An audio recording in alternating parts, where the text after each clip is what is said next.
찬송가 287장 찬송하시면서 희년기도회 1141일째 희년기도회 시작하겠습니다. 287장입니다.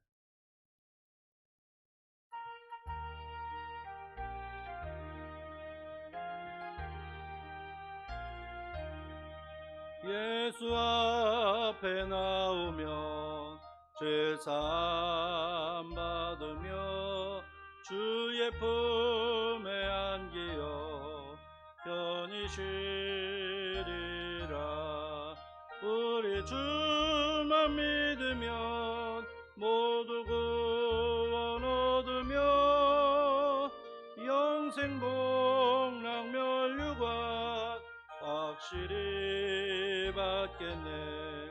예수 앞에 나와서 은총을 받으며 마음의 기쁨 넘치어 감사하리라.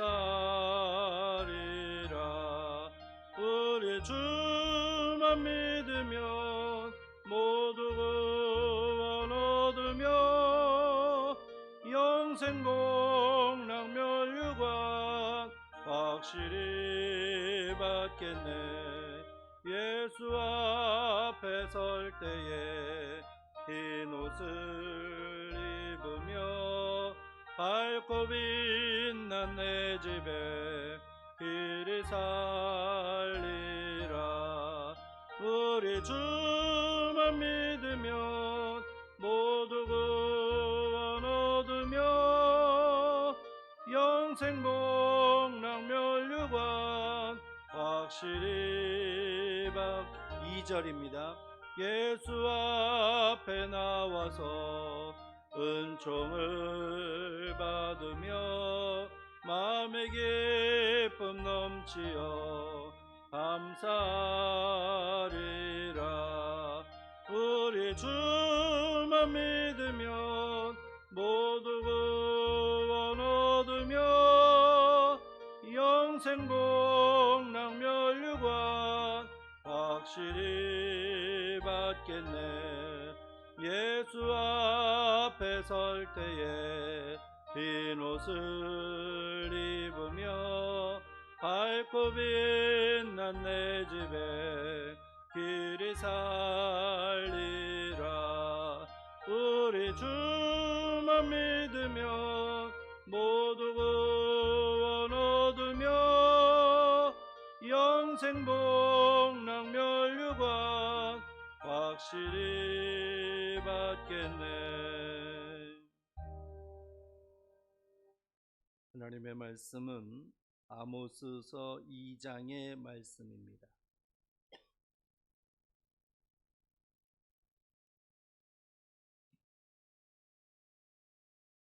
아모스서 2장의 말씀 함께 봉독하십니다.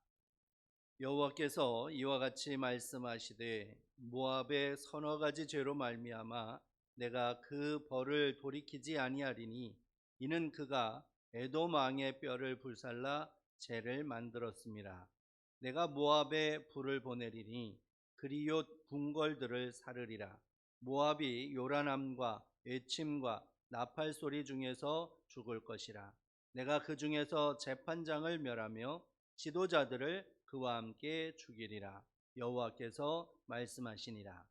여호와께서 이와 같이 말씀하시되 유다의 서너 가지 죄로 말미암아 내가 그 벌을 돌이키지 아니하리니 이는 그들이 여호와의 율법을 멸시하며 그 율례를 지키지 아니하고 그의 조상들이 따라가던 거짓 것에 미혹되었습니다. 내가 유다에 불을 보내리니 예루살렘의 궁궐들을 사르리라.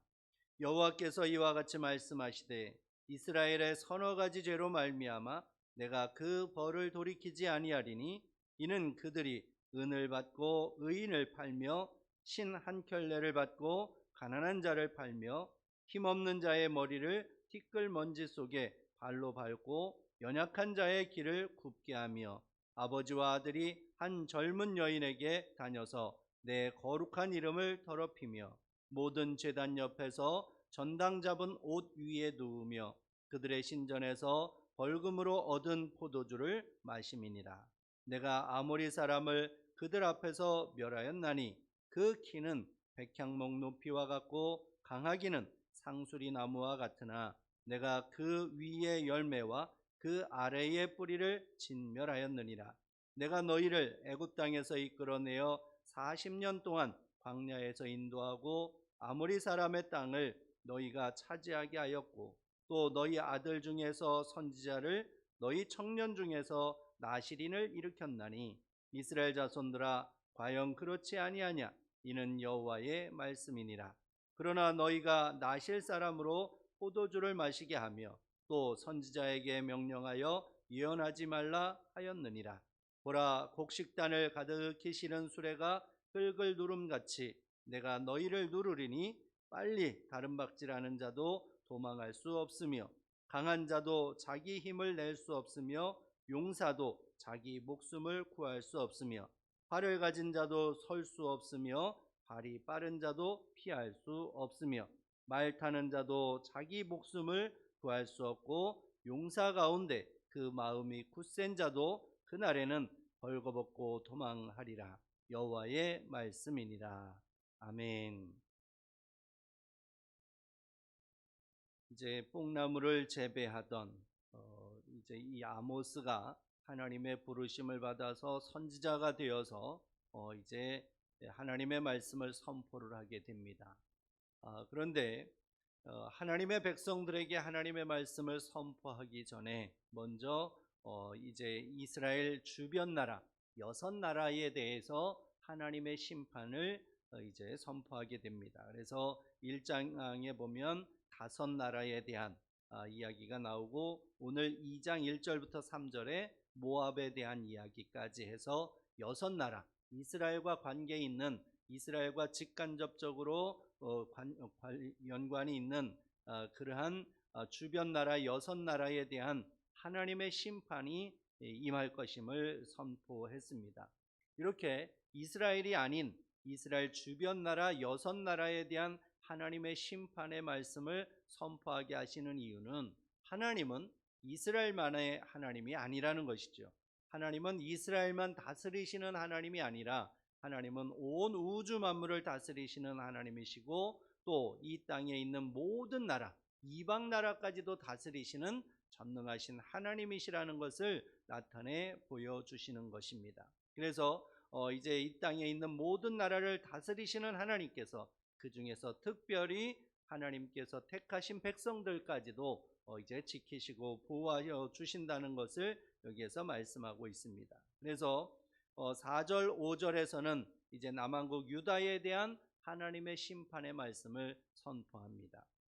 남왕국 유다가 하나님으로부터 심판을 받는 이유, 그 이유 3가지를 말씀을 하는데 그것은 뭐냐? 그들이 여호와의 율법을 멸시했다. 하나님의 율법, 하나님의 말씀을 무시한 겁니다. 하나님의 말씀을 무시하고 그 율례를 지키지 아니하고 하나님의 말씀을 무시하니까 그 말씀을 지킬 마음이 없는 것이죠. 그 말씀을 소중하게 여겨야 그 말씀대로 살아갈 텐데 이 말씀을 소중하게 여기는 마음이 없기 때문에 지킬 마음도 없는 것입니다. 그래서 그의 조상들이 따라가던 거짓 것에 미혹되었습니다. 곧 남왕국 유다 백성들이 하나님의 말씀을 무시하고 하나님의 말씀을 지키지 아니하고 또 우상을 섬김으로 인해서 결국 하나님의 심판을 받게 될 것이라고 하는 것을 말씀하고 있습니다. 그리고 이제 6절부터 8절 말씀은 바로 북왕국 이스라엘에 대한 하나님의 심판의 말씀을 선포하고 있습니다. 북왕국 이스라엘도 이제 몇 가지 죄악 때문에 하나님으로부터 이제 심판을 받게 된다는 것입니다. 그 내용이 뭐냐 하면은 그들이 은을 받고 의인을 팔며 곧 뇌물을 받고 이제 그 죄를 짓지 않은 사람, 억울한 사람을 만들어냈다는 것입니다. 그래서 뇌물을 받고 이렇게 힘없는 사람을 괴롭히는 것, 이것이 북왕국 이스라엘 백성들의 죄악상이라고 말씀하고 있습니다. 신 한 켤레를 받고 가난한 자를 팔며 또 힘없는 자의 머리를 티끌 먼지 속에 발로 밟고 연약한 자의 길을 굽게 하며 아버지와 아들이 한 젊은 여인에게 다녀서 내 거룩한 이름을 더럽히며 모든 제단 옆에서 전당 잡은 옷 위에 누우며 그들의 신전에서 벌금으로 얻은 포도주를 마심이다. 이렇게 말씀하고 있습니다. 곧 북왕국 이스라엘 백성들은 사실 이 종교적인 것을 넘어서 이제 도덕적으로 윤리적으로 완전히 타락했음을 말씀하고 있습니다. 이제 이 북왕국 이스라엘은 시작부터 여로보암이 북왕국 이스라엘을 시작하면서부터 개국하면서부터 이제 금송아지를 섬기는 그러한 나라가 되었기 때문에 이제 하나님과는 완전히 동떨어진 그러한 삶을 살게 됩니다. 그래서 하나님께 등 돌리고 제멋대로 살다 보니 이제 도덕적으로 윤리적으로도 이렇게 타락하고 그야말로 세상 어떤 사람들도 행하지 않는 그러한 죄악을 이 북왕국 이스라엘이 저지르고 있었다는 것입니다. 그래서 이러한 죄악 때문에 하나님께서 이제 심판을 하시겠다고 말씀하고 있습니다. 그러면 하나님께서 특별히 이제 이 남왕국 유다나 북왕국 이스라엘은 하나님의 백성으로 택하신 선민입니다. 선민인데도 불구하고 이들은 이렇게 하나님의 심판을 받는 그러한 백성이 되었다는 것이죠. 하나님으로부터 징계의 채찍을 받는 그러한 민족이 되었다는 것입니다. 그러면 왜 이렇게 되었느냐 하는 것입니다. 이렇게까지 될 수밖에 없었던 이유는 뭐냐? 바로 하나님께서 베푸신 그 사랑을 잊어버렸기 때문이라는 것입니다. 하나님께서 베푸신 그 구원의 은총을 망각하고 하나님의 말씀에 불순종하다 보니 이렇게 하나님으로부터 징계의 채찍을 받는 그러한 존재가 되고 말았다는 것입니다. 하나님께서 이스라엘을 얼마나 사랑하셨습니까? 아브라함을 택하셔서 이제 큰 민족을 삼아 주시겠다고, 그리고 가나안 땅을 이제 또 약속을 해 주셨습니다. 그래서 이 아브라함의 후손들을 큰 민족으로 삼으시기 위해서 애굽으로 내려가게 하셨고, 애굽에서 430년 만에 큰 민족이 되어서 애굽에서 나오게 하셨고, 아브라함과 약속한 대로 이제 가나안 땅을 기업으로 주셨습니다. 그러면 거기에서 하나님만 섬기고 정말 하나님 앞에서 기뻐하며 춤추며 노래하며 영원토록 살아야 되는데, 그것은 잠시뿐이었고 이제 세월이 가면 갈수록 오히려 하나님께 등을 돌리고 엉뚱한 짓을 하고 하나님께서 하지 말라고 하는 것만을 찾아다니면서 이제 죄악을 저질렀던 것입니다. 그래서 하나님께서 그 하나님의 사랑을 기억하라고, 하나님의 사랑으로 돌아오라고 사인을 보내시면서 이렇게 북왕국 이스라엘과 남왕국 유다의 이제 징계의 채찍을 드신 것입니다. 그러므로 이제 하나님께서 이 아모스 선지자를 통해서 주시는 말씀은 하나님의 사랑을 기억하고 하나님께로 돌아오라라고 하는 것입니다. 그러니까 우리도 하루하루를 살아가고 있는 우리 하나님의 사람들도 마찬가지입니다. 우리가 살아갈 수 있는 이유, 우리가 정말 해야 되는 일은 뭐냐? 하나님의 사랑을 기억하는 겁니다. 우리가 매일 매 순간 정말 이거는 잊지 말아야 됩니다. 어떠한 순간에라도 하나님이 나를 사랑하신다고 하는 그 사실을 잊어버리면 안 됩니다. 우리가 행복하고 좋은 일이 있고 즐거운 일이 있을 때만 하나님이 나를 사랑한다고 기억하는 것이 아니라, 그것뿐만이 아니라 우리가 고통스럽고 괴롭고 힘들고 정말 죽을 지경이 되는 그러한 상황 속에 놓여도 하나님이 지금 나와 함께 계신다, 하나님이 지금도 나를 사랑하고 계신다, 하나님께서 나를 붙들고 계신다라고 하는 것을 우리가 기억해야 된다는 것입니다. 그것이 하나님의 백성다운 모습이고, 그러할 때에 우리가 그러한 상황 속에서도 승리하게 된다라고 하는 것입니다. 이제 이 말씀을 기억하면서 우리가 어떠한 상황에 있든지 항상 하나님이 나를 사랑하시는 그 사랑을 기억하며 하나님 앞에 감사하고 찬송하는 우리 모두가 되기를 간절히 바랍니다. 기도하겠습니다. 하나님 아버지, 감사합니다. 저희들을 특별히 사랑하셔서 하나님의 자녀로 삼아주시고 매일 매순간 하나님의 은혜 안에 거하게 하셔서 감사합니다. 하나님의 사랑을 깨닫고 또 어떠한 형편에 있든지 어떠한 상황 속에 있든지 언제나 하나님의 사랑을 기억하며 하나님만을 찬송하고 경배하는 저희 모두 되게 하여 주옵소서. 그래서 저희들의 모든 삶을 통하여 하나님 홀로 영광을 받아 주옵소서. 예수님의 이름으로 기도드립니다. 아멘. 주님이 가르쳐 주신 기도드립니다. 하늘에 계신 우리 아버지, 아버지의 이름을 거룩하게 하시며 아버지의 나라가 오게 하시며 아버지의 뜻이 하늘에서와 같이 땅에서도 이루어지이다.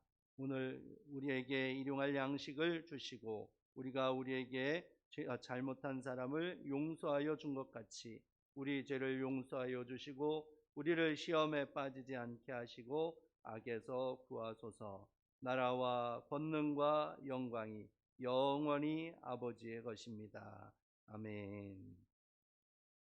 함께 기도하실 때 나라 민족을 위해서 그리고 교회를 위해서 기도하실 때 희년 기념 예배당 건축 허락해 주셔서 감사합니다. 헌당케 하시고 교회를 개척하며 선교사를 파송케 하여 주옵소서.